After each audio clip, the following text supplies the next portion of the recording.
ગુમ થઈ ગયેલ બાળકને શોધી કાઢી તેના મૂળ વાલી વારસ સાથે સુખદ મિલાપ કરાવતી સુરત શહેર બેસ્તાન પોલીસ સુરત શહેરના બેસ્તાન પોલીસ સ્ટેશનના પોલીસ ઇન્સ્પેક્ટર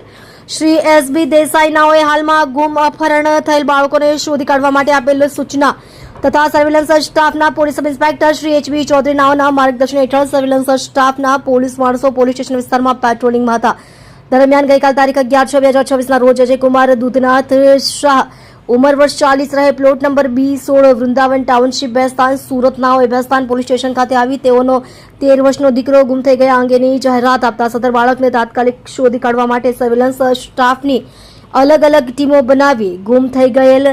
બાળકનો ફોટો વિવિધ સોશિયલ મીડિયા ગ્રુપમાં મોકલેલ. સદર બાળક ગુમ થઈ ગયા અંગે જાહેર સ્થળો રેલવે સ્ટેશન બસ સ્ટેશન વગેરે જગ્યાએ જાહેરાત કરેલ તથા આજુબાજુ લગાવેલ સીસીટીવી કેમેરા ચકાસી તથા અવાવરૂ જગ્યાઓ પર સઘન શોધખોળ કરતા સતત 30 કલાકની મહેનત બાદ અત્રેની ટીમના એએસઆઈ મયુરભાઈ ખોડાભાઈ તથા હેડ કોન્સ્ટેબલ જયપાલસિંહ ગંભીરસિંહ તથા પોલીસ કોન્સ્ટેબલ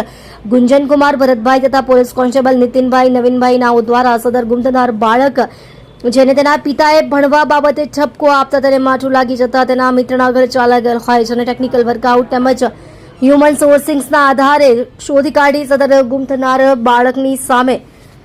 બાળક નામે રોહિત અજયકુમાર શાહ ઉંમર વર્ષ 13 નાને બેસ્તાન પોલીસ સ્ટેશન ખાતે લાવી અત્રેની સી ટીમ દ્વારા તેને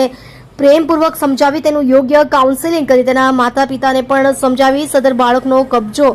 તેના પિતા નામે અજયકુમાર દૂધનાથ શાહ ઉંમર વર્ષ 40 રહે plot number B16 Vrindavan township Bestan Surat નાઓને સહી સલામત હાલતમાં સોંપી પ્રશંસનીય કામગીરી કરેલ છે. તમે જોઈ રહ્યા છો DNY ન્યૂઝ ચેનલ રમન કૌરની સાથે.